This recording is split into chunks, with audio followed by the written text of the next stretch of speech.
And we're back with another episode of the Lakers Fast Break podcast. It's Gerald Glassford coming right back at you here from the Lakers Fast Break.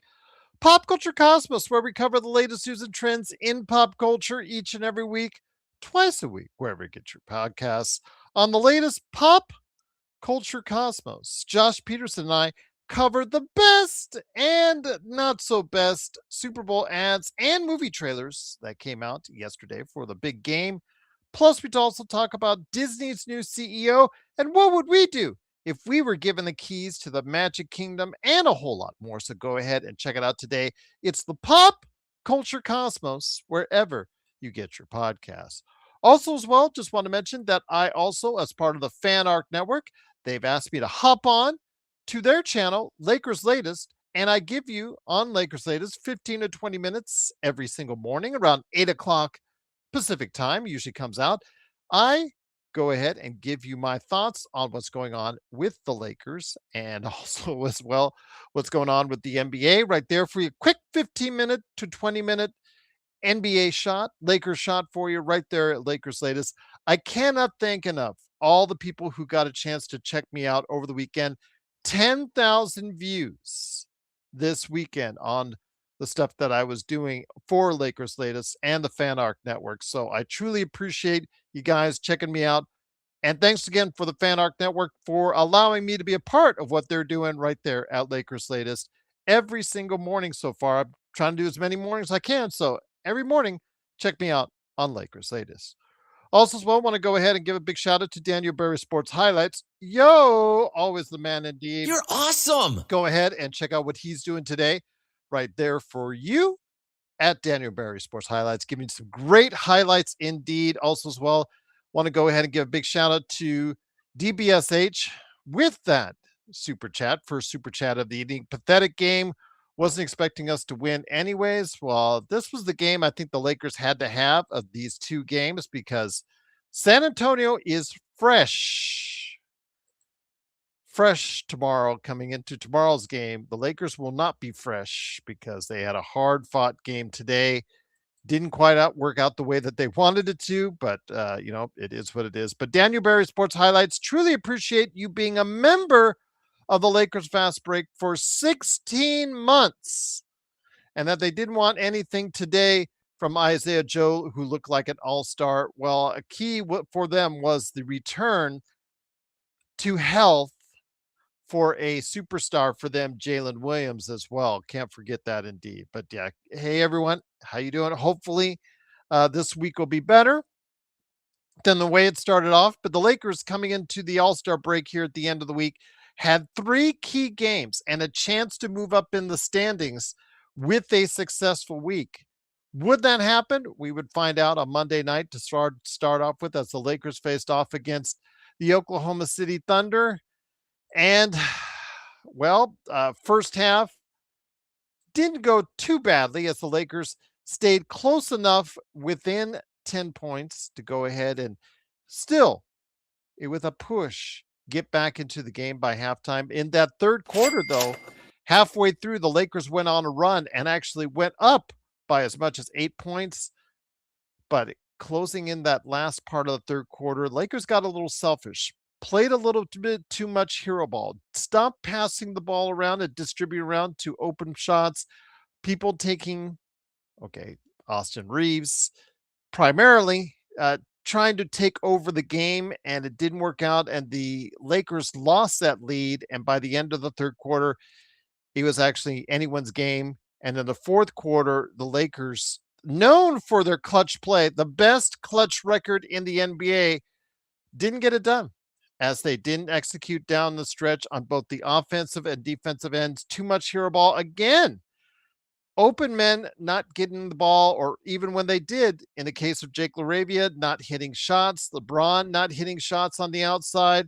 Austin Reeves, this was not his finest hour as far as it's concerned. But again, for him, just a disappointment, especially on the defensive end where he got beat twice. And the key for OKC, yes, Isaiah Joe looked like a star today, 19 points for him, but it was Jalen Williams coming back into the lineup, and we knew it was trouble. that he was coming back into the lineup conveniently against the Lakers as he scored 23 with some clutch baskets for them down the stretch. They were picking on Austin Reeves and singling him out on the defensive end, and they executed down the stretch, and the Lakers didn't. And they get the win over the Lakers, 119-100. The Lakers now are 32-20 on the season. I will see where they map out in the Western Conference standings here in a little bit. But let me get to you guys' comments. Glad to have you here to help us get together through this tough day. Over 60 already in the chat. Truly appreciate you joining me. It is Gerald Glassford. I'll be soon joined, hopefully, by Joe Sorrell. Also, as well, legend John Costa from Clutch Talk and Lakers Corner as well. Hopefully, they'll be coming on here in a few minutes to tell you their thoughts on the game as well. YYC, yes, if only Laravia hit those open shots indeed. And YYC, I did want to, best, great to see you too. Best league and everyone. Great to see everyone out there. YYC, I did want to mention the new trick for some of these lousy teams is to sit all their guys, like you were talking about the other day. Sacramento's been doing it, and not just Utah. Watch out for all these tanking teams to sit their stars out with 5 minutes left to go in the game, even if they have, especially if they have a lead, and yeah, to make sure that they don't win the game. Juan says, so Gerald, does Reeve deserve 40 million? I never said he deserves 40 to 45 million. I'm telling you, Juan, I'm just telling you guys out there what he can sign. And if I'm representing him, I'm telling you what I'm asking for the Lakers. I didn't say I would pay it. I'm not saying I would pay it. We saw tonight why I would be very hesitant to pay it, especially if he's not hitting, trusting himself only, not being able to, not wanting to distribute the ball. And that, especially at the end of the third quarter, there were 4 out of 5 possessions where it just was him trying to be the hero and isolate and do that all on his own. And then in the fourth quarter, him or LeBron were trying to just ISOs. And when they just didn't make the right connections, Laravia also didn't hit some shots. Ayton was invisible on his game as well.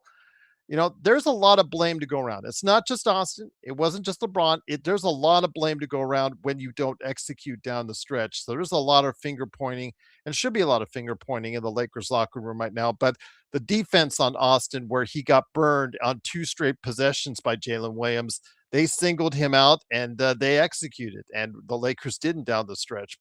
So I'm not saying he deserves 40 million. I never said that.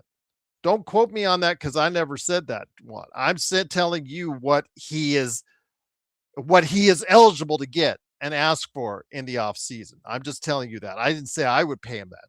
I'm just telling you that is what he might be asking for in the off season. Intel, what's up, my friend? Jays, what's up? What's going on? JSJ, what's going on as well? Mega Driver, great to have you here. Xbox, later on, Xbox, I'll thank you. I'll thank you for being here, Mark. There you go. How about that? Thank you for being in Surfer's Paradise in beautiful Australia. There you go. Elite, there you go. Elite 21 Rob. We've always been honest on JJ Redick. It's still an issue. He is an inexperienced coach. He's only coached at any level for one season. So you see mistakes like we were talking about on Discord. We're shouting when OKC is going on a run, call a timeout, and he's not calling a timeout, and they're scoring more points. It's some things that are just not jiving with what I see as far as his coaching. Stop me from saying he's the guy for us going forward. I'm not saying he's not the guy. There are some things that are just as far as what he does and what he executes and what he leaves there. Like when Ayton is invisible, like he was for most of this game, I don't understand why you keep him in there till past halfway point in the fourth quarter. It was truly disappointing to see that. And a couple changes left to right could have been done. You should have told Reeves, hey, at the end of the third quarter, instead of trying to do all yourself, you have a 50% 3-point shooter out there with you. Try to get him the ball, unless we're going to start calling him Cardio Luke, just like we called the Cardio Gabe. I don't want to call him Cardio Luke because he can hit shots. Give him that opportunity to do so. You got him here for a reason.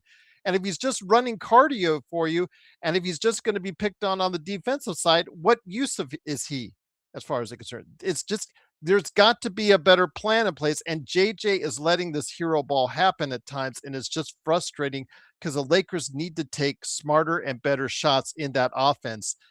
And to see them the way they executed in the latter part of the third quarter and to see the way they didn't execute in the latter part of the fourth quarter was very disappointing indeed. Isaac says he's not getting one penny more than 30 million. Again, Isaac, I'm not paying him.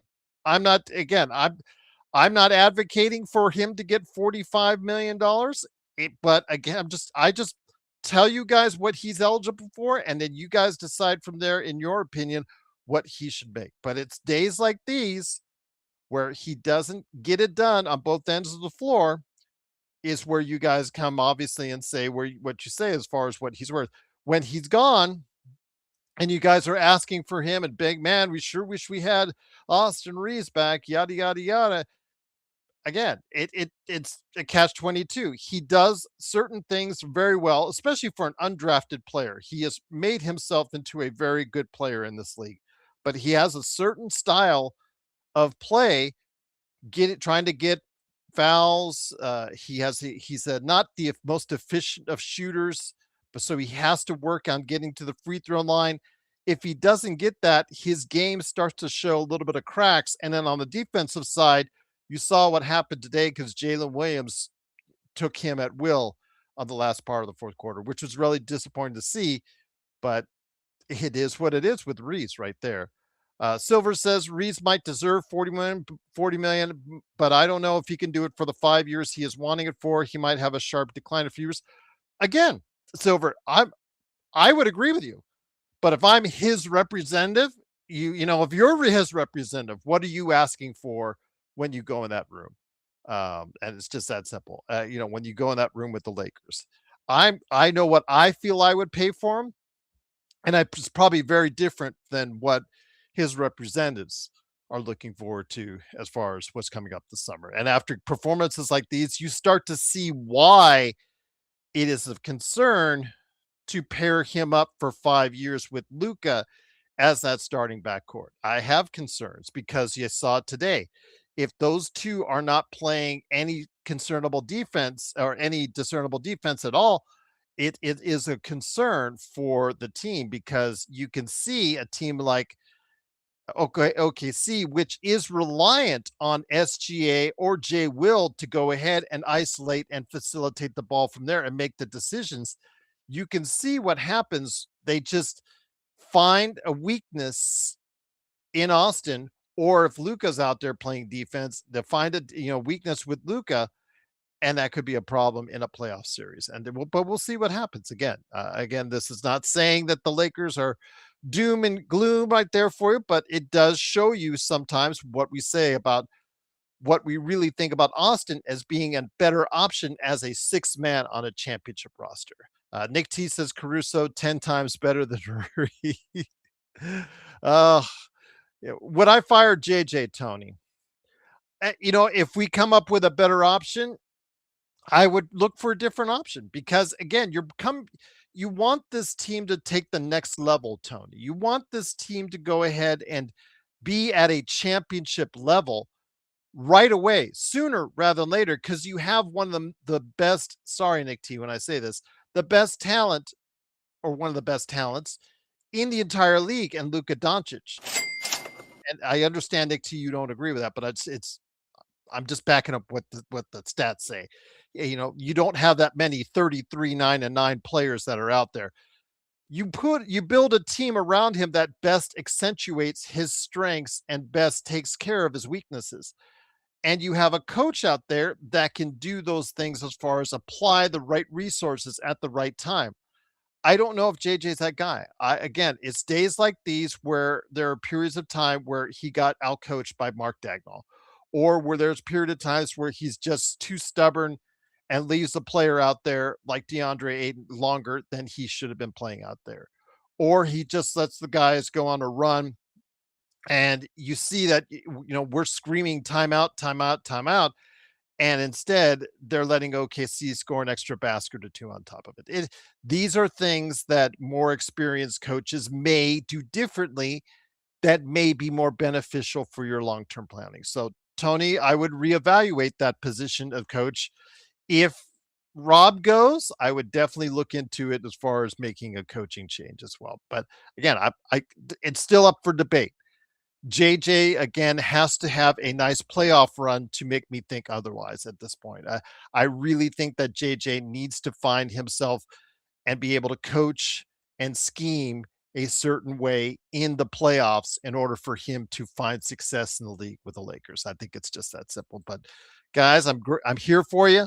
It's great to have you here. I know you're frustrated. The Lakers once again, they lose 119 to 110. The Lakers fall to 32-20 on the season.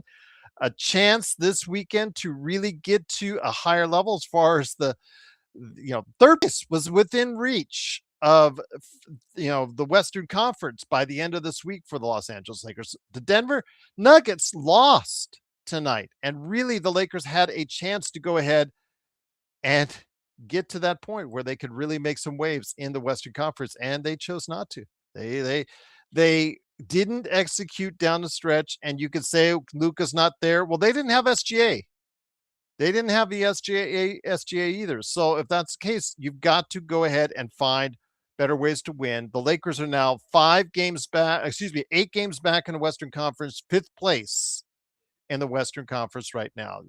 A big time chance to get to 3rd place, and they didn't get it done with the loss tonight. Very disappointing indeed. Drip Show, what's going on, my friend? Drip Show, by the way, at Drip Show Shop on Instagram and Twitter. I still got my Kobe pillow right here. Awesome Kobe and Gigi pillow. And then, of course, right behind me, you got the awesome canvas art right there with Luka and Kobe. And also here today, a good man indeed. It is, of course, the man behind Simblades with a Y.com, and his own YouTube channel, the Joe Soro Experiment. Joe, glad to have you here. It is Joe Soro. Joe, a very disappointing loss, especially with what we see with San Antonio, a fresh San Antonio coming tomorrow night. The Lakers, a lot of hero ball at the end of that 3rd quarter with Austin Reeves, and also in the 4th quarter, poor execution down the stretch as well. It's sad. It's sad in a way because the Lakers had every chance and opportunity with the lead in the 3rd quarter to pull away from the OKC Thunder and didn't take the opportunity to do so. And instead, OKC down the stretch executed like the team with the best record in clutch time instead, Joe. LaRavia hits 2 open shots. We're not having this discussion. This was a physical game. And while I was upset at the non-calls, and that's probably what frustrated Austin Reeves. So Austin needs to put this in his memory bank and understand that he's going to have to play through this aggressive defense. If they're going to be calling these games like this was probably as 90s basketball as you're going to see at this time. I'm not saying it's 90s basketball. I'm saying it's as 90s as it gets. They let them play. And if they're going to let both sides play, then you better get used to it. But if LaRavia hits 2 shots, wide open threes, Lakers win this game.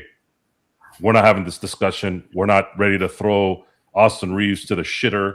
We're not calling JJ Redick's job. This was a missed opportunity because role players couldn't hit open. A particular role player at the right time could not hit a open shot. I mean open. If he hits those 2 shots, the Lakers are up 5. The following series, Oklahoma City missed the basket, and the Lakers got the rebound, and they would have had the ball with a 5-point lead. So you remember when I told you? Well, hold on. Let me just say this. Are you also disregarding the 2 straight possessions where Jay Will scored easily on Austin Reeves?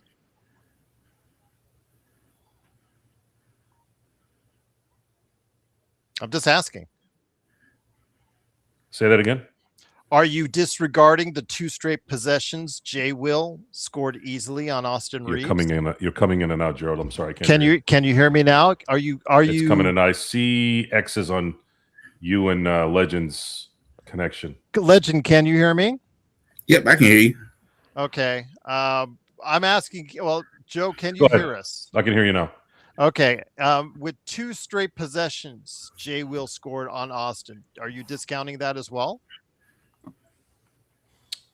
Still couldn't hear you. Sorry. Legend may want to go ahead and let him know on that. Maybe he can hear you. Can you hear me, Joe? Yeah, I can hear you. What Go was his ahead. question? What was his question? Jay Will scoring on Austin Reeves 2 straight possessions, Joe. Jay Will scoring, Williams scoring 2 straight possessions on Austin Reeves.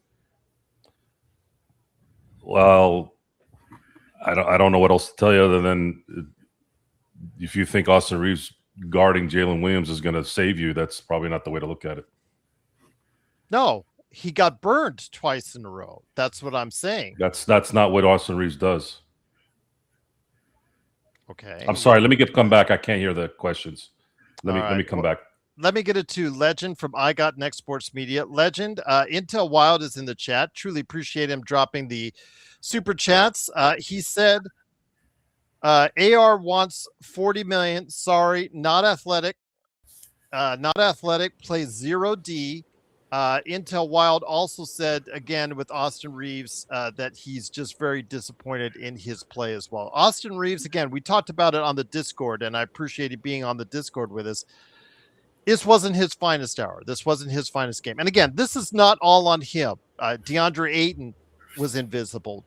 Jake LaRavia missed shots. LeBron was nothing from 3. I mean, the execution down the stretch was not good. This is not on Austin Reeves, but he gets the highlight because he's looking for big money in the offseason. And it's just these type of things and these type of games, especially if it gets into playoff time and these things happen, that bring a lot of concern for Lakers fans out there, Legend.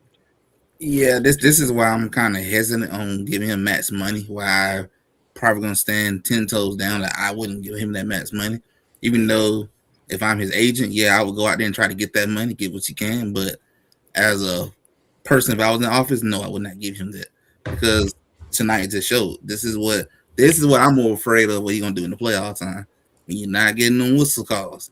It's all physical. You just gotta be able to just power through it and score. And that's the part I worry about when you get to the playoff time. Because we don't see it in 2 seasons in a row to where you just non-existence. Without that free throw line, you look very, very humanish out there amongst the big boys. And that's what I worry about. And then the defense part, I mean, I guess it is what it is with it. You know, he never have been a good defender. You know, I'm not too surprised on that part. But the offensive part, he looks good in regular season.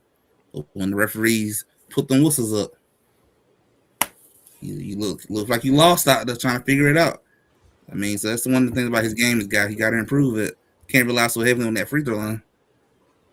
And I'll say this, you know, if SGA and Luka were back in here, Legend, Luka would be getting a lot of those touches in the third quarter that we are complaining about now. So it is a little bit different to look at, Joe, with that. But with Austin, again, the thing is, he's looking for the bank this summer, Joe. And it's just these concerns that people have in our chat. They have these concerns in regards to what we saw. And like I said, Luka would be handling a lot of those situations and maybe doing it differently. But if you pair him with Luka in clutch situations like these, it's the defense like we saw today that would concern me if you have both out there in a playoff format. I don't know what I might have watched a different game than you guys. I'm still focused on 2 missed opportunities, and this is not even a discussion. And that's how close it was in my view. You're not going to have a perfect game, and you're talking about the champions here with guys that are athletically freakish, that play defense, that are aggressive, that make shots against substandard defenders. What could have solved this problem was making a couple extra open shots at the right time. If you make those 2 shots at the right time, you have a lead late in the game, you have all the momentum and the ball in your possession. That ultimately was what did them in the end. They ran out of a slight confidence at the end there with wide open shots missed. And that's why it's important for role players to take advantage of those times. And they didn't. And you're right. I'm not, He I'm did. not, I'm not, Jake this, Raven I, did I'm hit not, those yeah, shots. yeah, I'm not going to I get agree with into, I'm not going to get into whether Austin's worth 45 million or 35 million or any of this stuff, because he basically won us a game a couple of games ago. And LeBron played amazing. He was dunking all over people, doing well. If he's not hitting threes, okay, well, he's not a three-point shooter. He's not supposed to make threes left and right. You had SGA out. You had Luka out. Basically, each of their number ones were out. This was a prelude to what you may see in the playoffs should they meet in the second round, because I believe that the Lakers will get a 4 or 5 seed. I believe that if things are all and well good in terms of health and a little bit of focus, I think they can get out of the first round, and they're likely going to play Oklahoma City in the second round. And that's how I'm looking at this. This is a regular season game where both teams played their asses off. Mistakes were made, bad decisions were made. I also thought that the reason why Austin Reeves did so poorly in the second half is because he was getting his ass whooped and with no calls. Sometimes that throws your game off. And a lot of those missed calls by the refs were, some of us that were watching it were calling them, and all you see is the bench going nuts. When the bench is standing up in unison, they have an even closer look at what's going on. So for some reason, the referees decided that they're not going to call any fouls today on any kind of ticky-tack stuff. Okay, well, if that's how it's going to be, then be ready for it next time. And that's how I looked at this game. I didn't see this game as anything other than role players didn't come through at the right moment when the stars were drawing in all of the traffic, and you have to make those shots. Otherwise, you lose these games, and that's as simple as it gets. There's just no other way to look at it. So you're talking about people executing or not executing down the stretch. Is that a little bit on JJ? Executing, if you consider executing, missing wide open shots, yeah.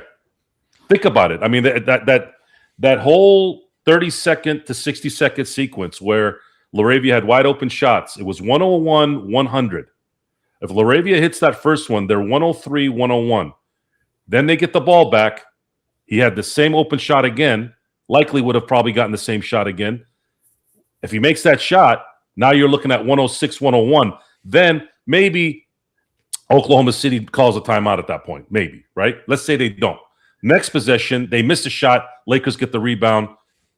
They have a 5-point lead with the ball in their hand. That's basketball. That's basketball right there. Because in a quick whim, your entire judgment, your entire analysis of players, teams, coaching, all that is either enhanced or destroyed by 2 missed fundamental possessions. Because the Lakers did an excellent job drawing the defense to the paint to have 2 wide open shots, and those shots were not made. And then this discussion goes to another area. This is Oklahoma City. This isn't the Charlotte Hornets. This isn't Orlando Magic. This is the Oklahoma City Thunder. We're very well coached. Absolutely, without doubt, one, and then 1A would be probably Boston with Brad Stevens in terms of executive front office, talent evaluation, and on top of that, they're the champions. This is the top of the line in terms of what you're playing. And the Lakers were neck and neck with them. So that's how I'm looking at it. I'm not going to blame the refs again, even though those calls should have been a foul, because I also saw aggressiveness on the other side, and they weren't calling all the fouls for them as well. And that's always been my rule. I'm like, if you're going to let them hack them a little bit, please let the other side get hacked too. And then I'll shut up. And that's it. Maybe it's because I'm used to it. Maybe I'm used to 90s basketball. I don't know. But my frustration tonight is wide open shots being missed at the worst time. And that ultimately was the downfall for the Lakers tonight. Lakers lose 119 to 110. They are 32-20 on the season. They're now 8 games back in the Western Conference, 5th place. Tomorrow they do play against the San Antonio Spurs. Legend, I'm going to bring it back to you. I know we talked about it in Discord. I know you were there, and appreciate again you being there. DeAndre Ayton, The DeAndre Ayton experience continues. Today, he had opportunities, I think, that if he had executed, would have garnered him a lot of favor amongst Lakers fans, but he found himself making mistakes, dropping the ball, a rebound underneath, which should have been his, just fumbled away, and that meant 2 points for the other team. And then he was quickly removed out there shortly thereafter. But he did play until I think the 3-minute mark left in the fourth quarter. Did JJ leave him in too long? And when you're into the DeAndre Ayton experience, is it a problem? Because YYC has, why wasn't that Rui and Jake spot? He had their JY's talking about that. There's YYC is talking about DeAndre Ayton as well, as far as his ineffectiveness. But the Lakers, though, when JY talks about it, Lakers are at a coaching disadvantage in games like this, going small when the Lakers struggle to rebound. So it's a catch-22. You have DeAndre Ayton out there to hopefully get those rebounds, but when it's not working for you with DeAndre Ayton, I just don't know what alternatives the Lakers truly have. Yeah, when he's not getting rebounds, you're in a tough spot because you're already small, and Oklahoma's gonna do exactly what they did tonight. Go put their two big boys out there and get ready to have field. They're getting all the rebounds. I mean, you're just in a tough spot at that point. You're basically hoping that Aiden gonna get that motor up and step up and grab some rebounds, but it was a lot of times where he just couldn't get it. And if he did, there were a few times when he turned the ball over. I think JJ did sometimes make a mistake of when he was having some rough moments. Take him out for a little bit. Just take him out for a bit. Try him again a little bit. Just take him out. But JJ did that a few times in this game too, and may have cost him a few times as well when you let the game get a little out of hand and it's too late. It's over. Momentum no longer on your side. But yeah, that Aiden experience is something else. The more this season go by, the more you begin to understand why Portland was happy to just give you the money and say, get on up out here. You begin to understand why they did that now. Absolutely. I agree with you, Legend. Again, this is who he is. And again, I was talking to people out there about, what about this guy? What about this guy? I mean, for what you're getting 13 points and 8 rebounds. That is commensurate to a Wendell Carter Jr., a Jakob Poeltl, a Nick Claxton, who are being paid $10 to $15 million more than what he is. But in those crucial times, Joe, if you can't play him, it is a concern. We'll get to Luke Kennard in a second because he was doing some cardio in the second half, which was disappointing to see after such a good start in the first half. But with DeAndre Ayton, Joe, are you frustrated? Are you mad? Or what do you see out there with DeAndre Ayton? Because it's obvious that he's not relied upon in clutch time, and you see any mistake he makes, he's immediately pulled out. Well, I have liked how Luke Kennard's played since he's been a Laker so far. He couldn't get any space today. And they stopped, they started playing hero ball in the second half. Well, that's part of JJ. If you want to criticize JJ for not getting Kennard some open shots, then yeah, I will agree with that. That's something. Imagine if Kennard had been that guy that was open instead of LaRavia. And it wasn't the reason why I harp on those two situations is those were not open shots in the basic form of oh shoot, you guys made a mistake not covering this guy. It was how the offense allowed him to be open. So I feel that if the sets were geared towards getting Luke Kennard those shots, we probably win the game.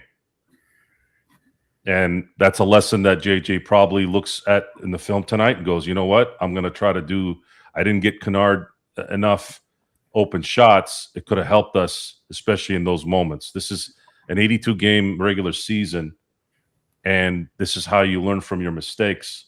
And you also got a chance to say to yourself, you played aggressive basketball against the NBA champions, and you almost won the game if you had just hit a couple shots. As far as DeAndre Ayton is concerned, there's only one fear with him at this point, and that is he going to opt in? I'm really hoping he doesn't, because it is a movable contract, though. It is, but you'd have to give up something for it, which I don't feel he's worth giving anything up for. I guess maybe a second round pick is fine, maybe in 2048, fine. But this player, no team in their right mind at 26 is going to let some guy go that's 26, that's got his skill set when he wants to use his skill set. So, but then again, it's Portland. Then again, I attributed his issues in Phoenix to not being paid what he wanted, and I thought, and sometimes players get mentally checked out when that happens. So you didn't really know, but now we know. Now we know it's really deeper than that. It wasn't just about money in Phoenix. It wasn't just about boredom in Portland. This is who DeAndre Ayton is. He is not a focused man. He's kind of an aloof in a lot of ways, kind of weird, like the way he is. He's kind of the he kind of reminds me of the why am I drawing a blank? Florida State quarterback, Jameis Winston. He's like a Jameis Winston of basketball. When I see him in interviews, you're like, what? Like, what's going on there? I mean, Jameis is a little more whacked out than DeAndre, but there's remnants of it. And if you're going to play with this particular team in terms of the Ruiz, the Austins, the LeBrons, the Lucas, if you're not going to be doing the dirty work, then you're useless. The dirty work doesn't just mean getting rebounds. The dirty work is getting putbacks when the guys miss. Because if you're putting two guys, or you're shading a second guy on Luka, or shading a second guy on LeBron, and those guys still shoot the shot, that should allow your bigs or your aggressive front court guys to have the advantage at that point. And when you do that, guess what happens, folks? Now they can't shade that second guy there. See how it works? So, yes, DeAndre Ayton is, I wouldn't say a complete failure. It's just the fact that he is exactly who he is. Yeah. And it's probably not going to be a good ending with him in terms of the results at the end of the year, because he's not going to be able to provide this team what it needs. It needs that guy. It needs the guy that put the missed shots back into the basket. It needs somebody that could get rebounds. I'm not asking him to block shots. We know that's not his game. But at least get some rebounds and make sure that you make them pay. You're the first overall pick of an NBA draft. You're one of 80 guys in the history of the NBA that's been a number one pick overall. Can you at least rebound and put some baskets back so that they can't double team any of the guys on the perimeter? And watch how these things open up even more. Just as simple as that. So if he's not going to buy into that and he's not capable of doing it, then he's really useless. And then at that point, the second I see Rob Pelinka is now somewhere else, either somewhere in the back offices at Crypto, because I don't think he's going to get fired. I mean, he still could get fired. But let's just say Genie made a deal with Mark Walter and said, please don't fire Rob Pelinka, just make him something. Fine, but just put him in the corner and just let somebody else come in there and take care of that advisor role. How about that? I wouldn't let him advise me on how to drink water. Okay. I don't give a shit about anything. That interview that he did, what was it, yesterday, was an absolute disgrace. He looked pathetic. I cannot understand what happened to this guy. If this guy was really cool friends with, I think that's probably the part that's just astonishing to me, how Kobe would be friends with somebody like this. But then again, I gave it a little bit of a way out. There are people that change into who they really are when someone is not there to keep them in check.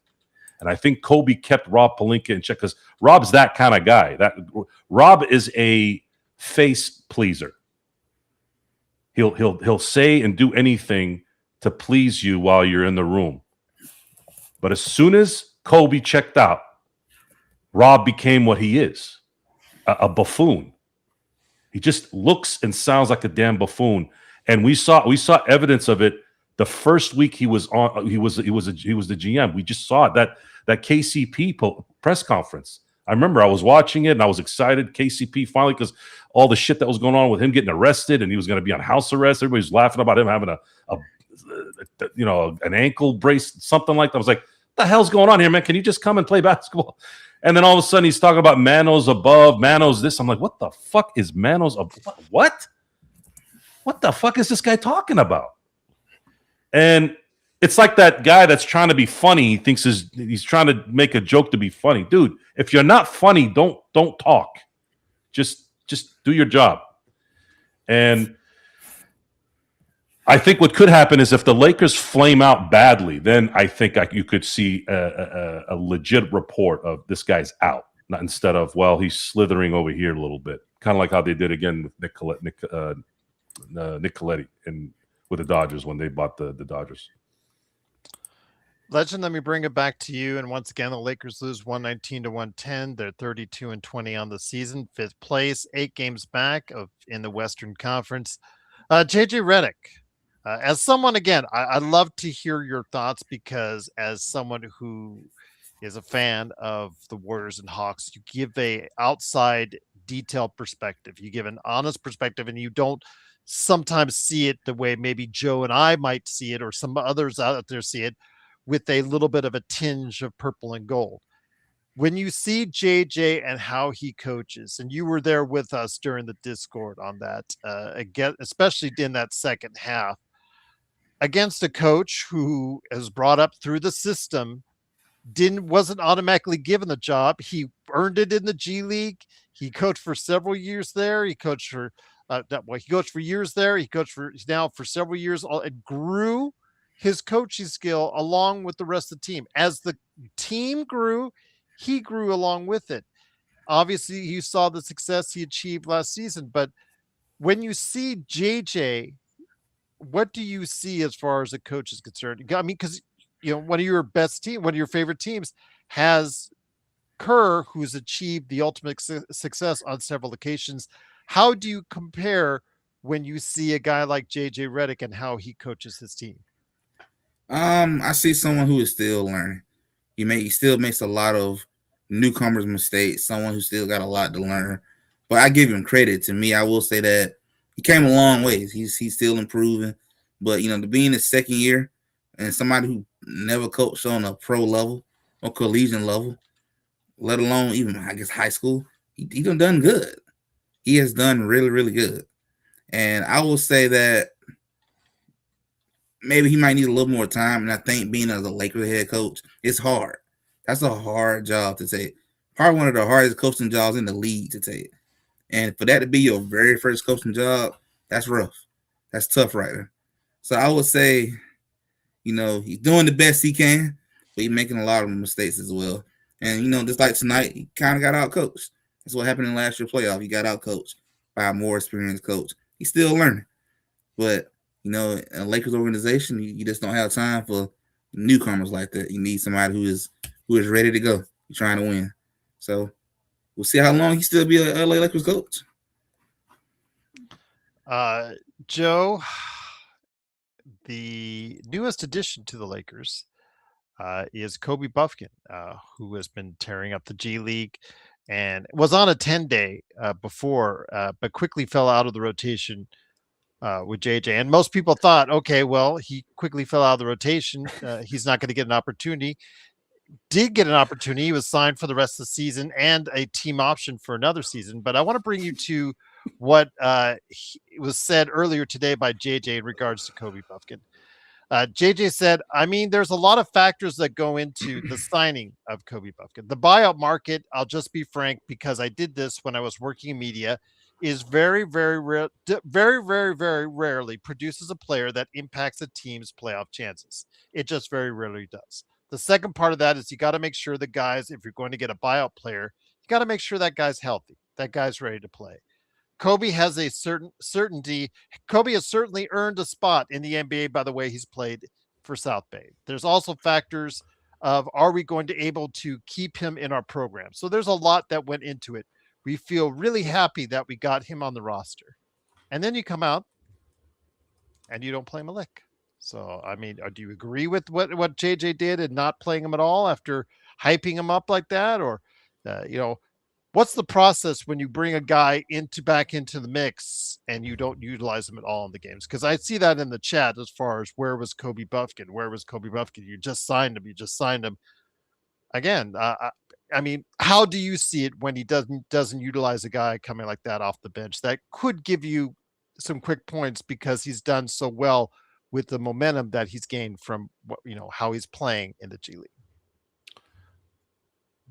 I don't know if this was the kind of game to start him off, not knowing the offensive setup and not having any chemistry with the team. You might want to start him a little bit with some, a lesser opponent where you can allow him to make maybe some mistakes without it being catastrophic. I really don't have any thoughts on Kobe Buffkin. I'm just, again, there's a lot of questions in the chat and a lot of questions why he was signed and a lot of questions why he was not utilized tonight. I couldn't care less about a buyout player that's been good in the G League. I don't think Kobe Buffkin's going to really, in the end, matter anyways. Okay.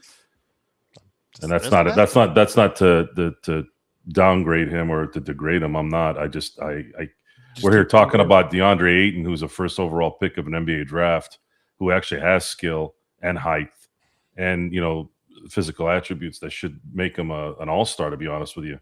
And he can't contribute. So I don't know if I don't know what Kobe Buffkin was out of the draft. If I remember correctly, wasn't he one of the best? Pick. Wasn't he one of the better perimeter defenders coming out of the draft?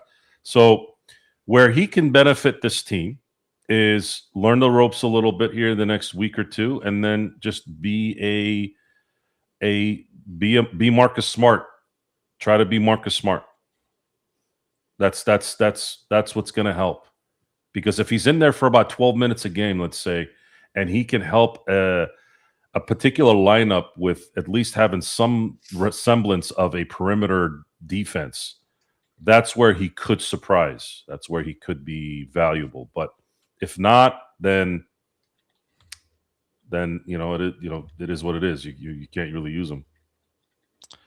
Also here today, good man indeed. He just finished his 3-minute report that you got to check out right now at Lakers Corner. Go ahead and give him some love out there with a like and subscribe as well. It is my man indeed. He is back.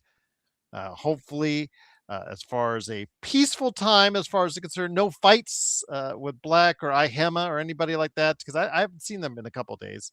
They ran off after. No, I think they'll come back. Black is usually good to come back. Yeah, at least Ihema ran off. They got scared, Gerald. It's like how Joe said last time. I turned them on.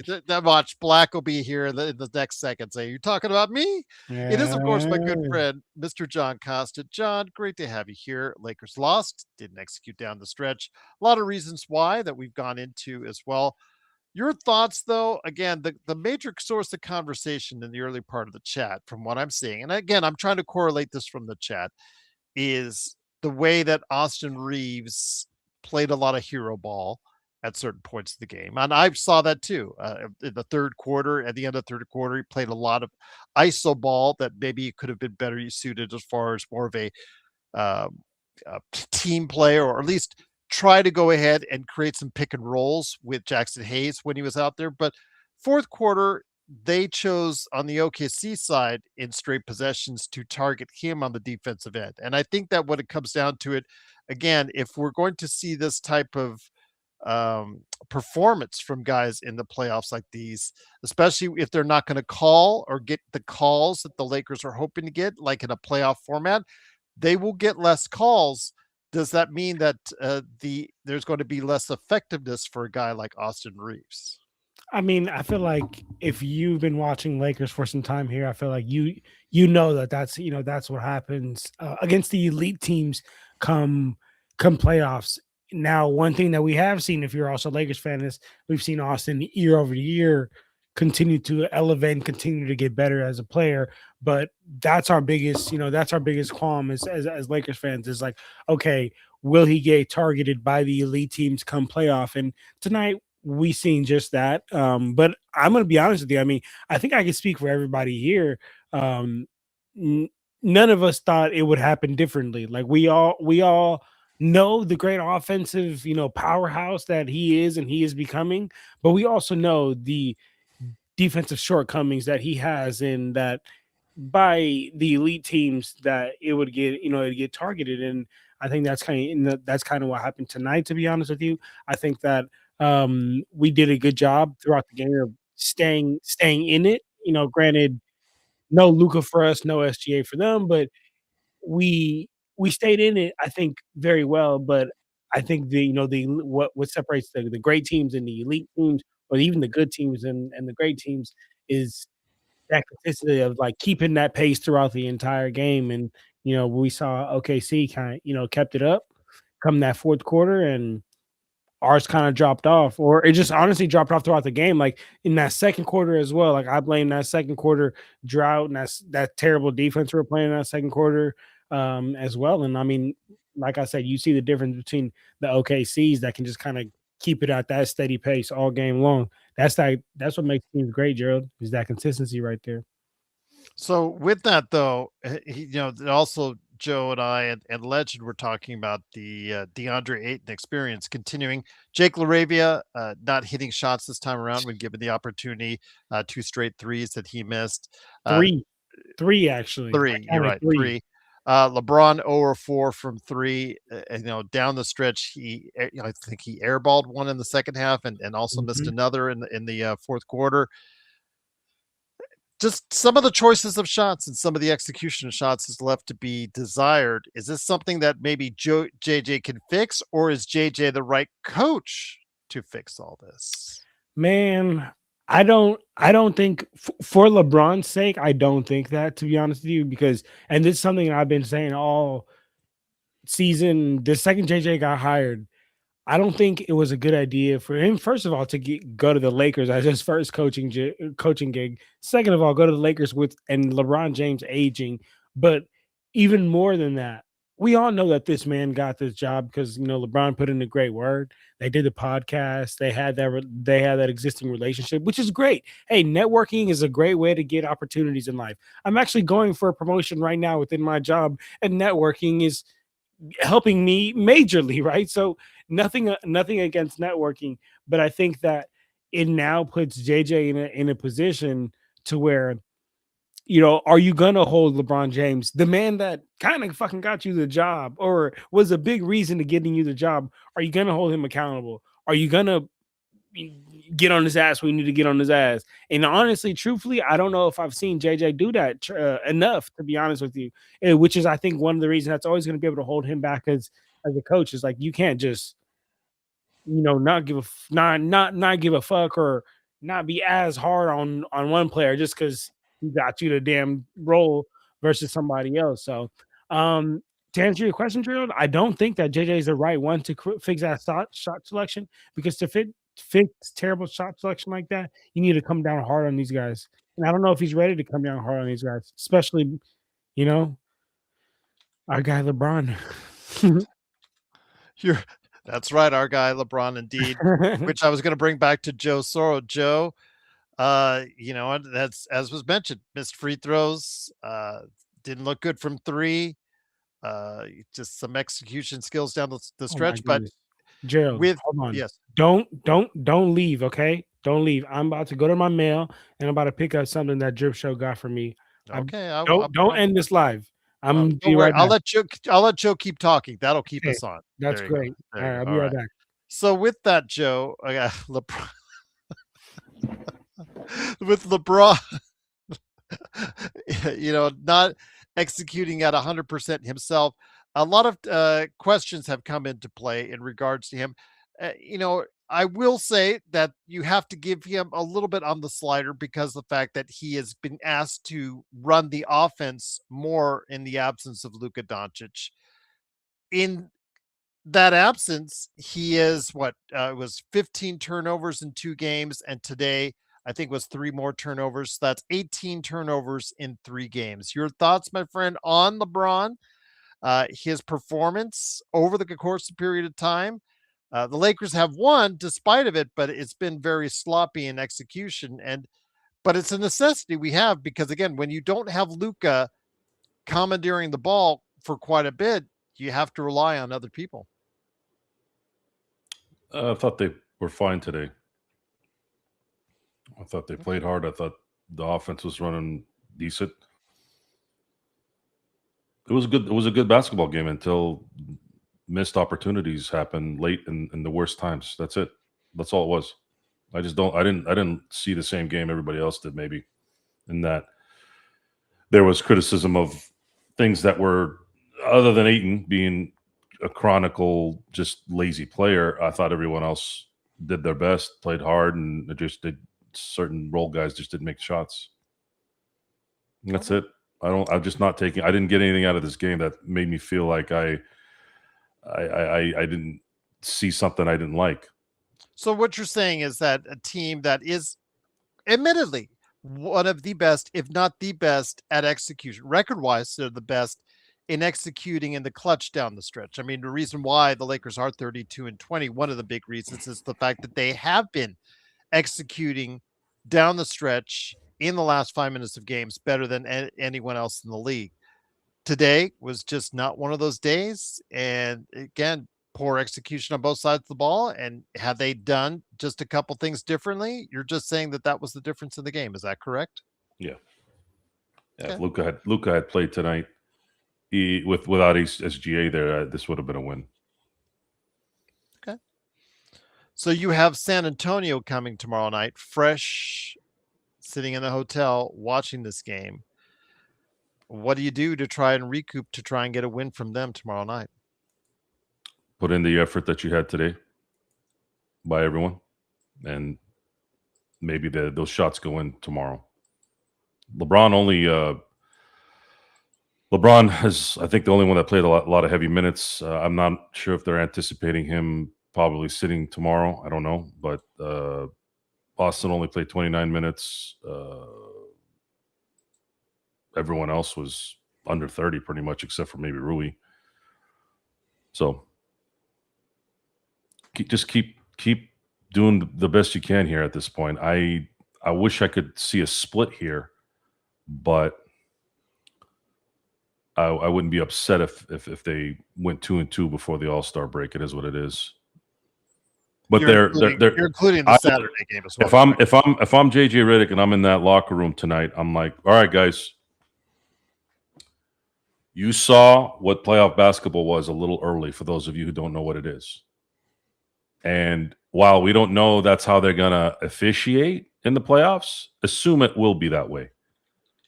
And be ready. Just be ready. If the Lakers had just had a normal quarter in the fourth, they only scored 19 points in the fourth, they would have won the game. And that comes down to not hitting open shots. The NBA basketball has become what today's game has been. It's a down to the wire, make a couple shots versus stop a couple shots at the end when it matters, and that's it.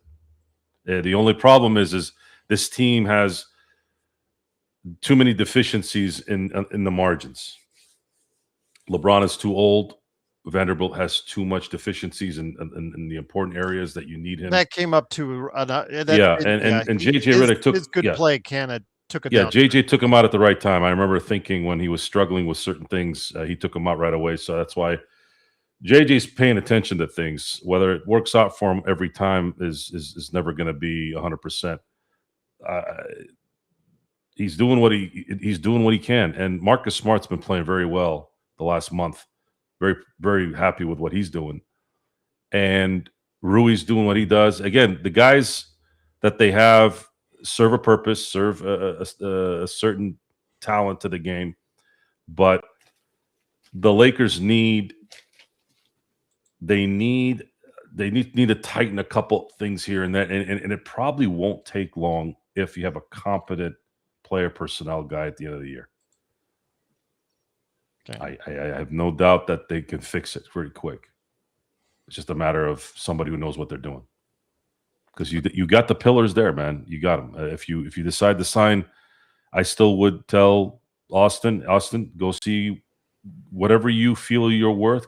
And again, that might still be a disrespect to him. Probably not, because he's not going to pass up a fifth year because he feels disrespected. That's an extra $30 to $45 million, wherever that scale runs into, that you don't turn down. But for me, you you make that decision pretty quick. Go find your money, and whatever it is, we'll match it. All right. So, Legend, let me bring it back to you. And once again, the Lakers lose 119 to 110, 32-20 on the season. They are 8 games out of first place in the Western Conference, still 5th place overall. But as we can see, if a couple things go right for your team over the course of the week, Legend, things can really look well if you're in the middle of the pack like the Lakers are at this point in time. But if things go wrong, and with San Antonio coming tomorrow, fresh, being in the hotel probably nearby in Los Angeles, it's a tall order, and it's a tough thing to ask for the Lakers to do tomorrow night. Yeah, when you're in the wild, wild west, all it takes is 1 or 2 losses, and you can go from 4 all the way down to 7th, just like that. Like, it does not don't even take a whole week to drop that quick, 2 days. So that's just the tough thing about being in the Western Conference and being so packed up right now. And then knowing you got the Spurs tomorrow night too, that's a very tough, tall task to ask to make up. But anything can happen. And but it also can be a good thing too, though. You win a couple of games in a row, you can easily go from 5 or 6, 3rd in the West, just like that. So it can go either way. It just come down to, can you string some wins and just keep yourself going when someone starts dropping. You take advantage of that situation, and it's a tight race right now. Knowing Minnesota won tonight, so they kind of bring themselves right back up. Houston plays tomorrow as well, so it kind of brings things more in a competitive role right now. But they had a really good opportunity to get that 3rd spot. But things happen. Things happen indeed. Don't start saying that about Joe as far as him being a LeBron fan. Because and him wanting him back on that best league, I would say maybe not stay away. But again, I'll ask him if Silver's question here in a second. But John, let me bring it back to you. You said you got a certain thing from a certain person. Yes, my shout out my boy Drip Show. At Drip Show Shop on Instagram and Twitter, right there. I got the gray version. I got the gray version. Nice. There you go. Showing love, major love. Even got this one right here for saying my girls, I'm saying, my real ones, what I'm saying. So appreciate you, Drip Show. You showing love, man. So I just wanted to show that because he deserves all the publicity, I guess is the right word. I don't know if that's right. He deserves everything because he does such a great job, and he takes care of all these, not just us, but all these Lakers podcasters out there. That go ahead and give him a shout out, Joe, as well. So please go ahead and show him the love by going ahead and ordering something today from at Drip Show Shop on Instagram and Twitter. But I do want to get it to you real quick. I'll ask you this question from JY. JY, I'm going to ask this to John because I want to ask that LeBron question to Joe. If you'll allow me, JY. So I appreciate the question. Is OKC is stacked. Jared McCain is on OKC now, and he's the 11th man the Lakers have. Do the Lakers have to make major changes in the offseason because of how stacked OKC is? Provided, though, they're going to be doing some salary gymnastics here in the not too distant future as well. Yeah, I mean, I think irregardless of what OKC got going on, I think we need to make some changes as far as getting to a championship roster. Not only like player wise, but I think attitude wise, culture wise. I was just speaking to that earlier. So I think irregardless of what OKC's got going on, and I still don't know how OKC got the runner up for rookie of the year. I know he came off injury, but runner up for rookie of the year for like some Dorito Lace chips or some shit like that. But they were the only team that actually traded a first round pick. That what was it? Thursday deadline day. They were the only team that traded a first round pick. Everybody else was trading seconds. So, wow, yeah, seconds have been hot commodity the last couple of years. I'm not gonna lie to you.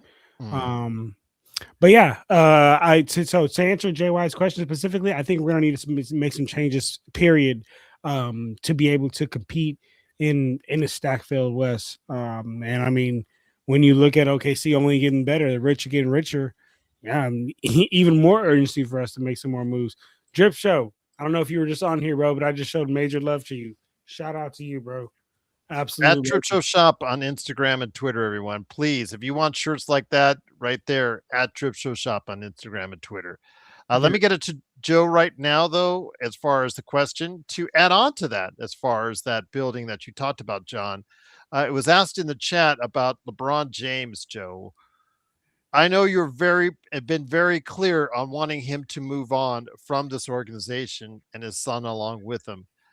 Is there any circumstance that you would see your way clear as far as allowing him to back on at any reduced price at all? Because as mentioned in the chat, some people feel that he is still, even at this age, if he goes out in the free agent market, he is still the best free agent available, according to what they're saying in the chat. Yes, they win a title. Okay. That's it. It's not about his talent.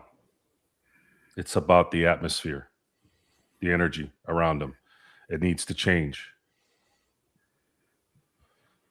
It's just not. It's not going to work. It's not working if it doesn't.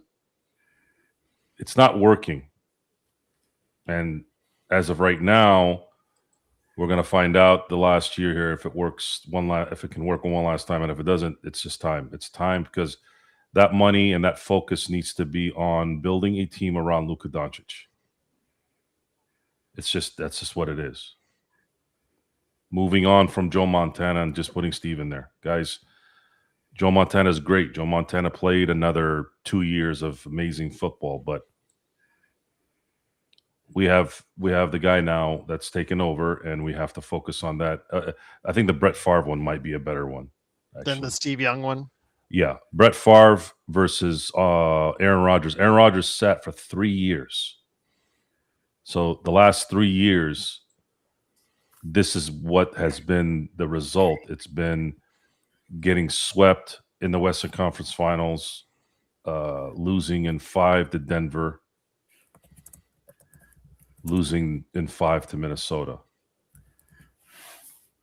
This is the Lakers, guys. This isn't the Bobcats of the 90s. I'm sorry, the 2000s. So, sorry, I know it sounds greedy. It sounds selfish, sounds whatever. I don't really give a shit, actually. This is the Lakers. We don't get happy going. Lakers have won 32 times going to the finals. So when somebody says, well, we made it to the Western Conference Finals, okay. Yeah, we're used to going to the next step as Laker fans. 32 times. 32 times in that spot they've advanced to the next round. And losing in the first round is unacceptable, especially as a 3 seed. The Lakers had no business losing to Minnesota last year the way they did. Absolutely no business. So, LeBron James, I think in the end, if you look at it from his perspective, I think it'd be poetic and the right way to go, to just maybe go play in Cleveland one more year with James Harden or whoever is over there. Donovan Mitchell may be playing his last year there too. Go try and win it. Go to the finals in Cleveland. You have a better shot winning in the East with that team than probably the Lakers with this stacked West.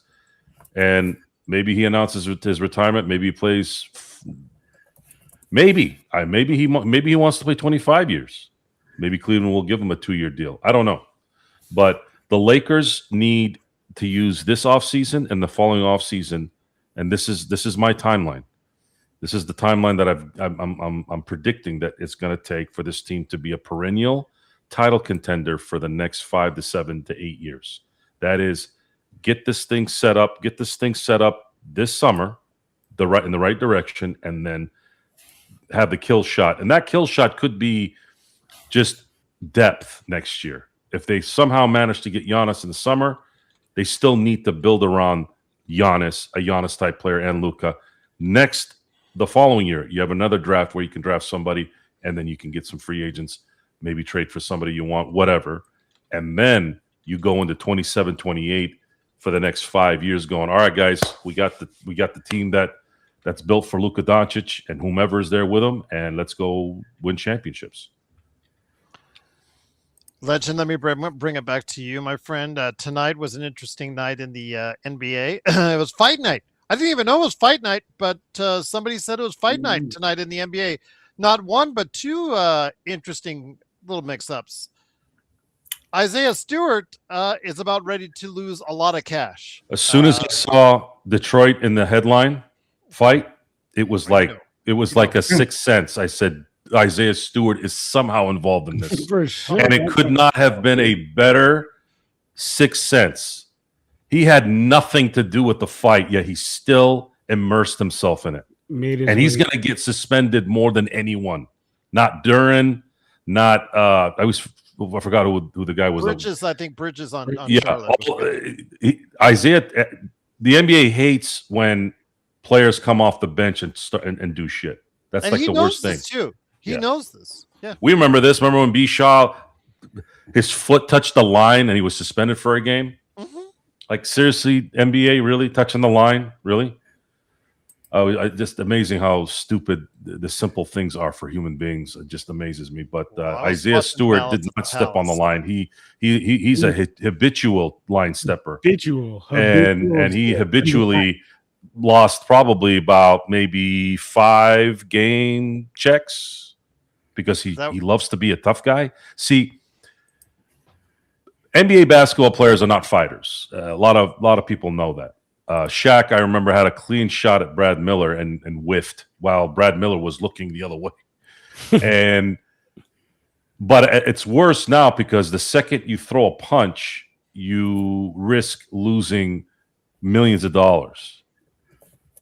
So my thing is, if you're going to do it, Isaiah Stewart, if you're going to do something like that, get your money's worth. I'm telling you. Better be Might as well. Get your money's worth. At least lay somebody out.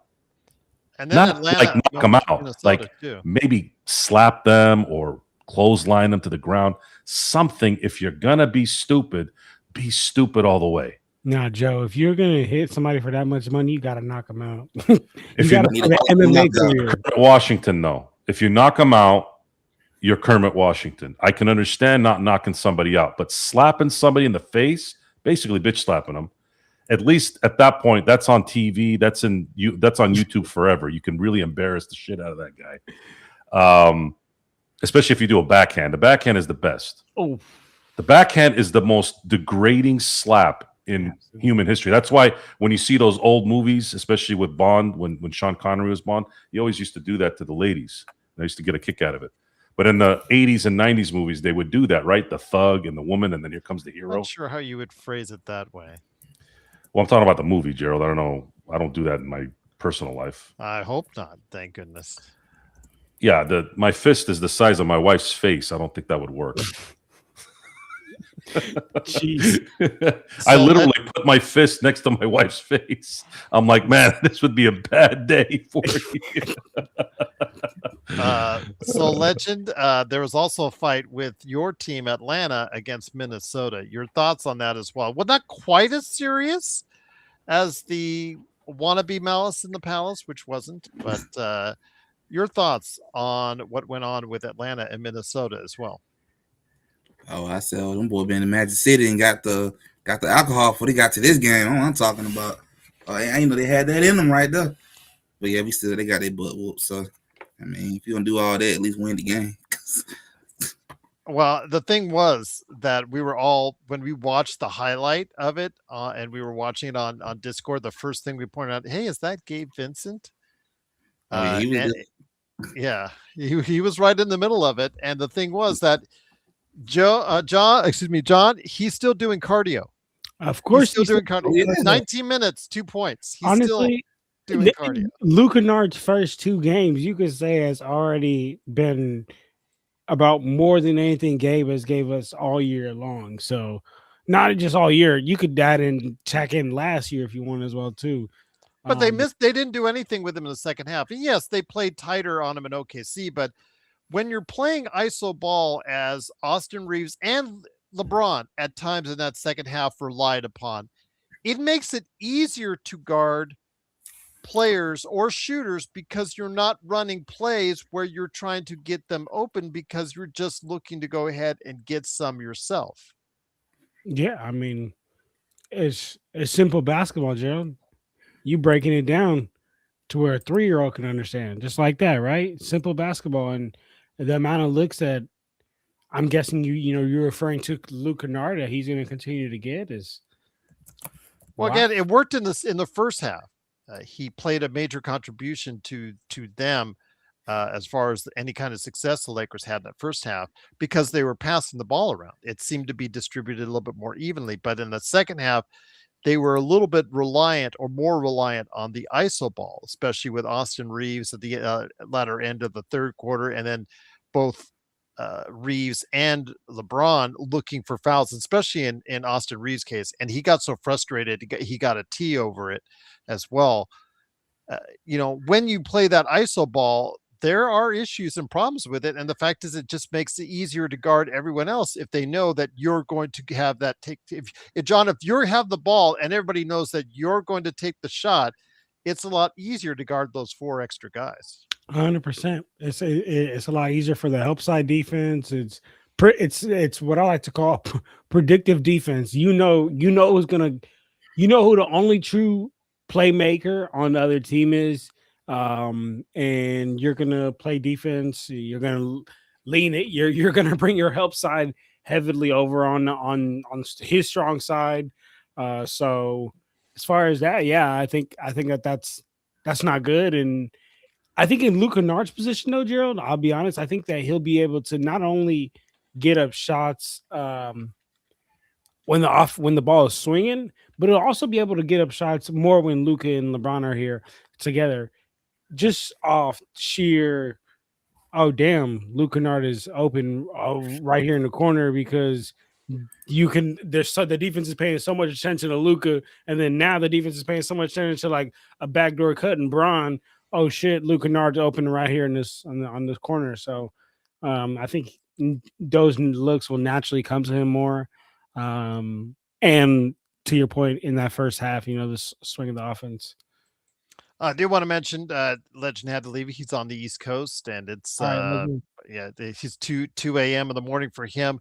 Please go ahead and support him today at I Got Next Sports Media on his YouTube channel as well. Joe, you said that you might be doing a Joe Soro experiment in the near future. Is that correct or no?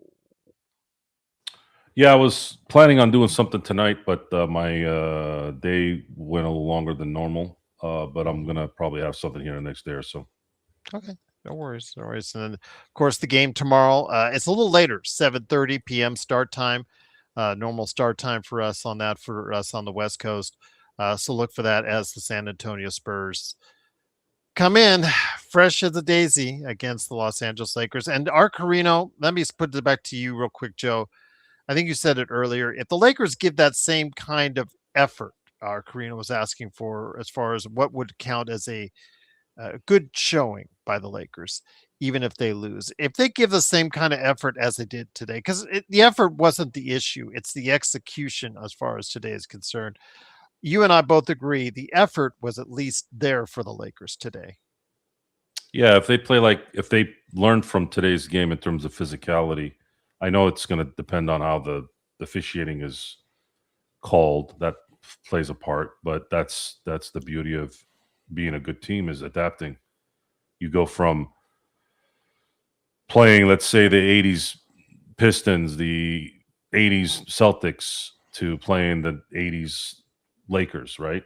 There's a difference. And if you want to be a good team, you want to be a perennial title contender, you need to be able to adapt. Spurs are not a physical team. They're pretty finessed.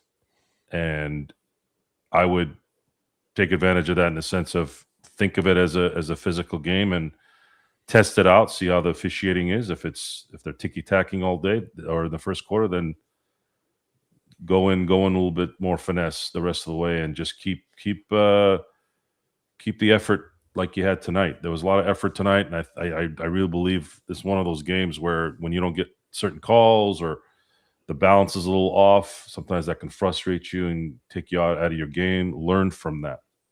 And JJ not maybe setting up plays for Kennard. He'll learn from that. Kennard's only been playing, what is his second game so far?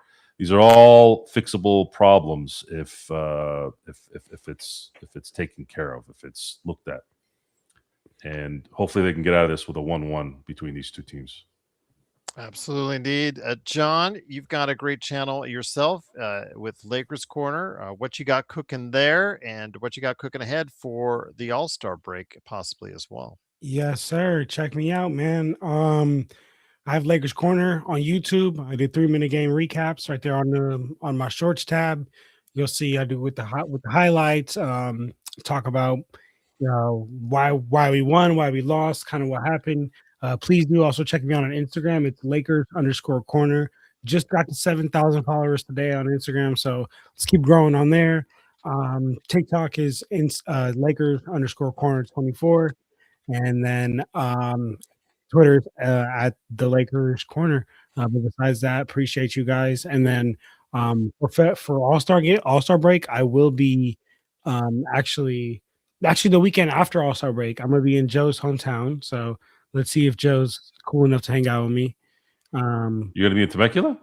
I'm gonna be in Anaheim. It's close enough to your hometown, brother, for us to figure something out.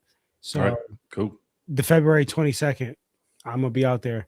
You heard that first, guys. This one dude who gives me who listens to Lakers Corners literally gave me a ticket. I think I told you guys this, right? He gave me a fucking ticket to the Celtics versus Lakers game, row 5. Shit's crazy.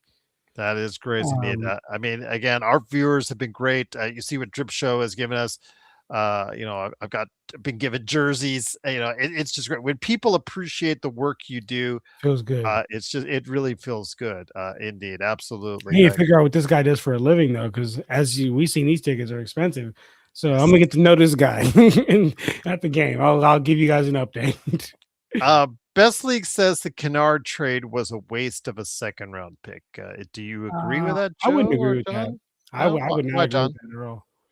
Why? Does Best League seriously? Does Best League have bipolar? I think he was trolling on the Bronny stuff earlier, but yeah, he's got like 2 brains, and both don't work well. I was gonna say 2 brains probably sounds great to have. I can say when he's doing cardio, Kennard is, and then you saw some of his defensive struggles when OKC picked on him. It's a problem, but the thing is, you got to keep him active, and he's not the type of aggressive. Part of his issue, Kennard, is a good playmaker, excellent shooter, but he's not aggressive, John. He doesn't demand the ball, and he doesn't take a ton of shots. That's the one thing I think that also is the through line with all of his different stops is he doesn't get mad if you don't throw him the ball, and he won't take the shots. He won't tell you, hey, I'm open, get me the ball. He's not one of those guys, and that's a problem because your best shooter needs to be just like Rui in a way. Rui, when he goes quiet and the team forgets about him, seems like he doesn't demand that ball. That's a problem when your best shooters like Rui and like Kennard are not demanding the ball, or JJ as a coach is not drawing plays to specifically get them the ball. Yeah, I mean, for a shooter like Kennard, JJ, you gotta be able to draw up some easy plays to get him some easy open looks. It's nothing crazy. Some down screens, some elevator screens, a flare screen to get him going. These are simple plays. Now, as far as it's like him having that dog in him and like going to the hoop and playing in a certain way. Now that's just personal. Like I can't. The one thing my coach always used to tell me is that like you either got that dog in you or you don't. Like I can't teach you to be a dog. You either want it or you don't. And sometimes maybe Kennard is a situation where he doesn't want it, but even with that, I still wouldn't agree with saying that he was a waste of a pick. And I mean, again, even just in his 2 games, he's proven to be more valuable than Gabe. And then this is also without Luka Doncic and his gravity out there. So that's where I'm at with that. What do you think about Luke Kennard? Again, the way John is describing it, and please correct me if I'm wrong on this. Sometimes it could be a case of a player just happy to be there at that level. And again, there are reasons why, Joe, he has bounced around the league, and which is hard to fathom sometimes when you look at 45% shooting from 3. but there is reasons, and we saw some of those reasons tonight, because he's not going to beg for it if you don't get it, and he'll just go ahead and just be happy to be there sometimes, and that's not good enough. We need an aggressive shooter, but we also need plays to make sure he's open so he can get those balls as well. I don't know what Rui and Kennard are not going to demand the ball. That's not who they are. So you need to coach that. You need to get the ball to them and create the opportunities for them. Otherwise, yeah, that's not who they are. Those guys are role players. Those guys are specific talent on the team. What do you got? What's next? We're gonna wait for Shannon Brown back in 2000 to demand the ball. Classic Chris Brown doppelganger. Come on, that's not how it works. This is a 2-star, maybe 3-star team, and then everybody else does their job. If Reeves demands the ball, there's some merit there. LeBron demands the ball. He's seniority there, and then of course Luka's the star. But that's the coach's job to get Kennard open shots, and it's only a short time that he's been here. I don't know what the fuck you guys are expecting this guy to do. Like seriously, I'm reading some of this shit that you guys are posting.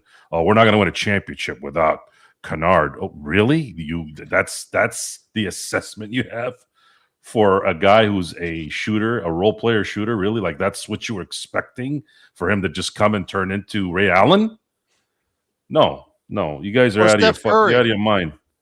You're out of your fucking mind. Like seriously, I mean, it's nonsense.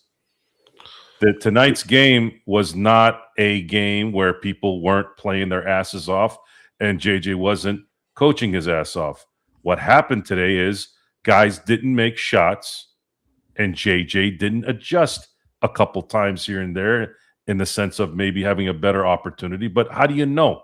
How do you know LaRavia was going to miss 2 shots that would have probably won the game for him? You don't know that. But what you do then is say, I'm going to give this opportunity to somebody else. You learn from these losses and you go from there. And any criticism towards Reeves tells me that you didn't really probably watch the game or focus enough on really what was going on. He was getting hacked. He got hacked 3 times with no calls. He was pissed off. He got a tech on one of them.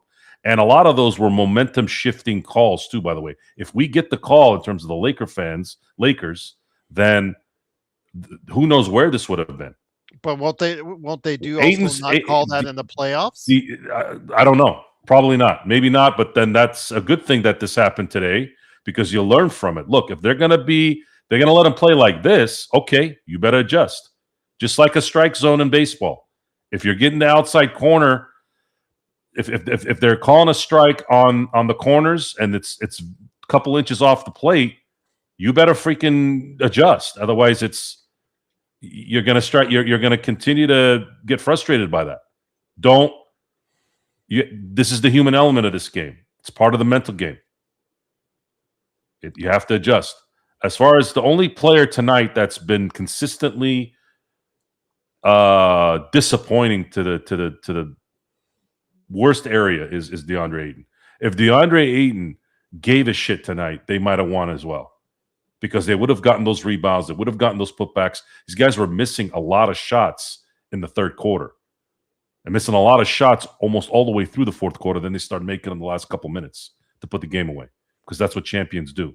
When they suck in the third quarter, suck in the first 10 minutes of the fourth quarter, and then all of a sudden make forced baskets in a row in the last 2 minutes, that's what champions do. They don't think about what they missed at the 10-minute mark in the fourth quarter. They don't think about what happened in the 6-minute mark in the third quarter. They don't give a shit that it's a close game. They basically told themselves, hey, there's 2 minutes left here. We're the champs. Let's put this fucking thing away. Because DeAndre Ayton ain't going to get a fucking rebound. He's not going to catch the ball. And I'd say that to his face, too. That's how you get in their heads. I'd say it right there in front of everybody. Get me the ball while the ball is in motion or they're inbounding it.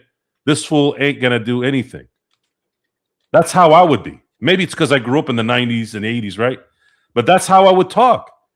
This fool ain't getting a rebound, and he ain't stopping shit. Give me the ball. You don't think Charles Barkley and Karl Malone and these guys were not doing that? Shit. Come on. I still remember Charles Barkley. I can't remember. I remember his face, but I remember there was a Minnesota Timberwolves player.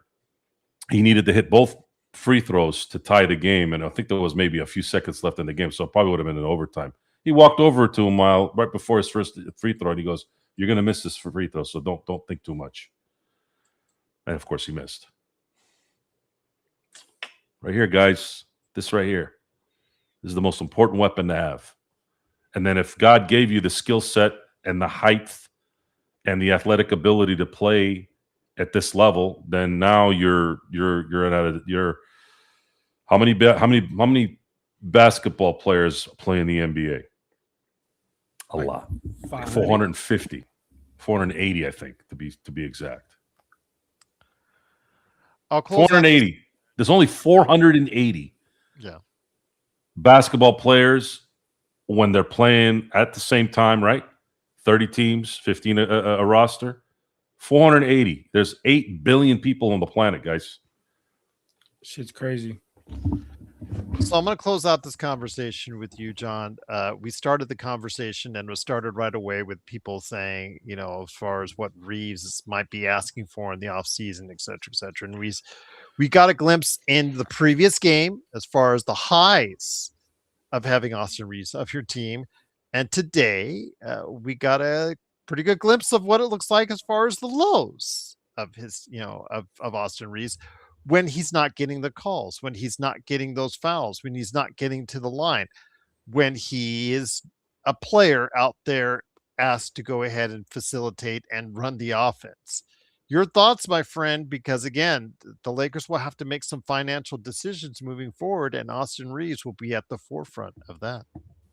Yeah, I mean, Austin Reeves, I've said this multiple times on here, man. Austin Reeves is one of those players where you got to take the good with the bad, right? Like the offense is a masterclass, but you know what it gets like come playoffs, and then also you know that what it's going to be come playoffs, and once it gets targeted on the defensive end, he's just a liability. And I think, to kind of, cap everything off, we're the fucking Lakers, guys. Like, we're not the Hornets. Like, we can't be we cannot accept mediocre type play. I'm gonna be honest with you.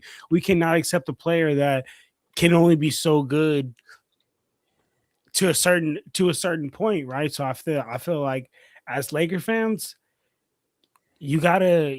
What was Joe saying earlier? Like, we don't fucking accept Western Conference finals runs, or we don't accept a player that's half ready. So that's kind of where I'm at with that. But as far as letting go of him, if it's a trade, I mean, you've heard me say this, Gerald. I don't think the value that Austin Reeves has on the trade block is actually value he has on his Lakers team. So I think it'd be hard. Any trade you do with him, you get pennies on a dimes, pennies on a dollar, whatever the fuck it's called. Yep, we'll see what happens, or if he's included in the Giannis trade. We'll see if that happens. Joe, just to be clear, has said previously, just move the teams in the less successful areas of the country, like New Orleans, Charlotte, or Memphis, and move them out to Seattle and Vegas instead of getting a new expansion team instead. I believe you've said that several times, Joe, and I don't think your position has changed on that. Is that correct? Because they were asking. Yeah, but it's probably not going to happen. They're probably going to add 2 teams because they're stupid. But it's money in twos, Joe. They do pay a huge expansion fee by doing. He's actually, I think Silver is more obsessed with the European expansion than anything else. Mm-hmm. However, if it were up to me, I would be pushing to have New Orleans move to Seattle or Vegas, and then talk to Memphis about, as soon as their arena deal is expiring in 2029, see if they'd want to move to Vegas or Seattle in terms of however it plays out between those 2 teams. I just don't think the NBA needs 2 more teams. It's because the player dilution of talent. It's already watered down enough, and we're talking about Kobe Buffkin as some kind of a savior, even though we're not saying it like that. It's this discussion of, is should Kobe Buffkin be playing tonight? I don't give a shit about Kobe Buffkin. Okay, Kobe Buffkin is Kobe Buffkin. He's not going to help anything. We don't have time for this shit right now. This team needs to figure out when DeAndre Ayton is going to find his heart, because he plays like the cowardly lion right now, and that's a problem, because if you have any chance at making this work in the playoffs, you have to have something from that guy. Otherwise, it's just a repeat of what happened last year with a little bit of better play here and there on the perimeter, but not much. Maybe you get out of the first round, but you're going to get waxed in the second round. But as far as expansion is concerned, my assessment on that is I would not expand. I would relocate 2 teams that are existing, areas that don't really, I don't think, need teams. New Orleans doesn't need a team. I think New Orleans already learned that years ago with the New Orleans Jazz when they moved to Utah. Memphis didn't work out in Vancouver. They've been in Memphis. I don't know what the hell people in Memphis are doing watching basketball. Maybe I'm wrong. Maybe there's a huge following there, but I don't think so. And I don't know what the hard on is with Seattle. I don't know why they got to go put a team in Seattle so bad, but if they are, then the one good thing is Oklahoma City can have their own identity if they do. And I kind of like that. I think what'll happen is all the history that Oklahoma City has, because they were a transfer team from Seattle, now they're actually going to take that history and put it back to the Seattle Supersonics, kind of like how when the Ravens left Cleveland, the Cleveland Browns were reinstituted 3 years later. I like that because I think history is important, because the Sonics have a history. Whenever you win an NBA championship, to me, you have history. Whenever you have Hall of Famers on that team, guys like Dennis Johnson, I think the other one is Sigma. You have a place in the NBA. I like that. I don't like defunct teams that have been champions in a league. I hate when that happens. So yes, and then of course the biggest hard on they have is putting a team in Vegas, which it's hilarious too, because 30 years ago I always said if there was ever going to be a league that gets a Vegas team, and at that time there was never even a thought of putting any professional teams in Vegas. I said if there was one sport that they'd have a professional team of the major fours, I'd be like, it's for sure going to be basketball. And of course, in the end, it was the last place likely that it's going to be. Yeah. There's also a question by Arcarino in the chat for you, but I wanted to get it to John. John's thoughts. Would you do expansion or relocation? And by the way, Gregory, yes, Mark Stein reported earlier today that Mark Cuban, much to Joe's chagrin, maybe, is trying to formulate a group that wants to buy back, with the intention of buying back the Dallas Mavericks. And all I say to that, Greg, is for Luka, too little, too late. Too little, too late, man. No, I definitely don't think we should do an expansion. I'm thinking more of a relocation as well with you guys. And also, I just think an expansion, I mean, maybe you guys have lived through it, so you guys could speak to it a little bit more, but I just think that shit gets tricky with the player protections and how that goes. So honestly, I don't think that an expansion is what's necessary, but I do think it's what's going to happen. I'm going to be honest with you.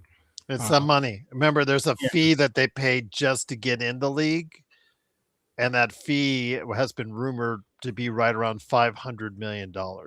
So you don't get that if you just move. And I'm not saying I disagree with you guys, because talent-wise, you're right. The best thing would be just to move and allocate your sources that are not performing as well with attendance in those weak areas, and just move them to areas that you might think they do better. It's simple business right there for you, but it's also simple business if you can collect $500 million from 2 different teams as well and allocate that to 30 different owners as well. So, yeah. Well, maybe in the next 50 plus years, what they can do is, in basketball, I think it might be a little easier, because basketball isn't as I think it's a little more economical than football. Football, you need pads and helmets, and you need insurances that are up the yin yang and all that. But if you look at we have what, 7 continents, right? So 7 continents other than our Antarctica. The 6 remaining continents could have their own league. NFL's improving to 10 games next season overseas. Yeah. Basketball. Do you think supersonic travel will be much easier in 50 years to achieve? No, probably not. Okay. No. I mean, we were supposed to have flying cars now, right? Mm-hmm. I don't know how it would be A possible. Concorde never took off. So without globalization, I don't think the amenities would be the same. It would take. I think it would take much longer to have. By the way, when I say globalization, I don't mean that in a political form. I'm talking about every country is connected, like really connected in terms of, okay, well, football is so big, it's in every continent. And then you can have an African league, you can have a European league, you can have an Australian league, you can have a Asian league, you can have a South American league. The thing is, football is it's not made for a lot of, football. You need size, and not a lot of these areas. They're mainly soccer areas and basketball areas. I think that's a little bit more kind of conducive to that. But then again, I know that people can go and move to those areas as well. But I think it would be kind of interesting. I think it would be really interesting, actually. When I was thinking about this years ago, I said, okay, let's say they pick 6 continents, right? You got North America, which is right now. You have South America, you have Europe, you have Asia, you have Africa, and then you have Australia, right? Let's just use that as a even number. So each continent has their champion, and then you have a six playoff team world champion. I think that'd be cool. We're not going to be alive for it, but I'm just saying, like, I'm dead. Yeah, we're dead, which is fine. But I think that's probably something that could exist. I think it would be kind of cool to maybe cut our heads off, put it in the freezer, and maybe come back. I'm just kidding.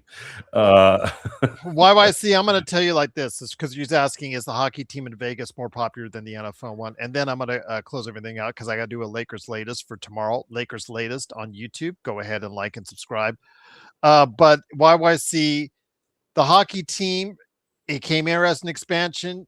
People were very slow to warm up to them leading into the days as far as when they started. But when they started, as if you look back in your history, the Golden Knights are one of the most successful expansion franchises ever. And they went to the finals in their first year. By the time the calendar ended for that year, they were the hottest thing in Las Vegas and have not stopped. They're actually the most expensive NHL tickets in the league. They are one of the most popular, if not the most popular team in the league as far as their home games are concerned. And they are hugely popular amongst the local fans. The Raiders, seems like half the population is with the Raiders, half doesn't care about them, but their games sell out or close to it each and every time out because Las Vegas is a hub for the other team. And this is what you're going to see with the A's, because nobody really wants the A's here. Nobody at all wants the A's here.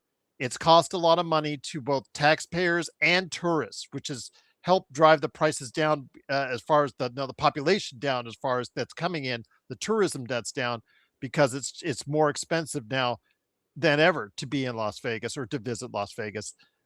But there's so many people still visiting Las Vegas for the football games that they fill up the stadium regardless. So even though the Raiders have absolutely sucked since they've been here, they're still drawing them in. The Allegiant Stadium has been the second most, I guess, revenue generating stadium on the planet, and number 1 in the US for last year. So again, it's been a win-win situation for them. But yeah, the Golden Knights are still number 1 sports team in this town, and it's not close. And any Raiders fan gonna tell them, I'll tell them right up. I'll tell them straight up. But with that, it's their team. Because it started out as their team. Yeah, it was this is something not they built from scratch. Yeah. Yeah, this is not a transplant of. That's Oakland's team, and it always will be. I know LA had a big following too, but the Oakland Raiders belong to Oakland. Yeah, and if the Dodgers come there, it's a Dodgers home game. Yankees come there, it's a Yankees home game. Angels come there, it'll be half and half. Any other team that comes in there, it'll be half and half. It's going to be, it's not like the Oakland Mausoleum, Joe, that you remember, like 2,000 fans, an entire 60,000 seat stadium on a Thursday night there. It is going to be pretty good attendance throughout. And business-wise, it may be a good decision. But still, again, as far as popularity, nobody here wanted the A's. The governor wanted the A's here in Las Vegas, and he got his way. And there you go. It's just as simple as that. Again, it's not a political thing. It's just what he said and what he pushed through as far as through legislature. It's just that simple. Lakers latest. Where is Lakers latest? I'll go ahead and put that up. That's the new channel I'm with as far as with the Fan Arc Network. So hopefully you guys get a chance to check it out. If you take a look at the notes, I post the latest Lakers latest around in the morning. They hit every time about 8:30 a.m. Pacific. So if you guys get a chance to check that out, but I will post this here in the comments, that Lakers latest channel right here for you in just a second. But Joe, any last thoughts before we head on out?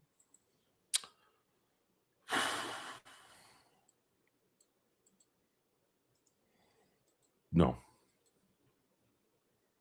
I think YYC, they won in their fourth year in operation, third or fourth. Yeah, I think fourth year in operation. The Gold Knights. That's when we won it about 3 years ago. So they've been in operation about 7-8 years now. So yeah, it's been a while. Thoughts on the road to Mania? Not much, JSJ. Not much at all. Attendance is down, the advance is down here in Vegas. It's not just the tourism, it's just not exciting right now. I need to see more. But yeah, there you go. That's Lakers latest. That's Fan Arc Network asked me to run their Lakers channel for them, and that's what I'm trying to do each and every morning. I bring you a little clip, 15 to 20 minutes of what's going on with Lakers right there for you, Lakers latest. But for my main channel in life, I will be back. Joe hopefully will be back. John hopefully be back. Legend hopefully be back for tomorrow night's game. It is the Lakers and San Antonio Spurs. We'll be back for the post game. Will the Lakers find enough energy tomorrow against a fresh San Antonio team, trying to at least stay 2-1 for this week as they head into the All-Star break? We'll find out, but we'll be here. Will you? Hopefully you will, because there's no better place to get your Lakers opinion and information for the post game than right here at the Lakers Fast Break Podcast.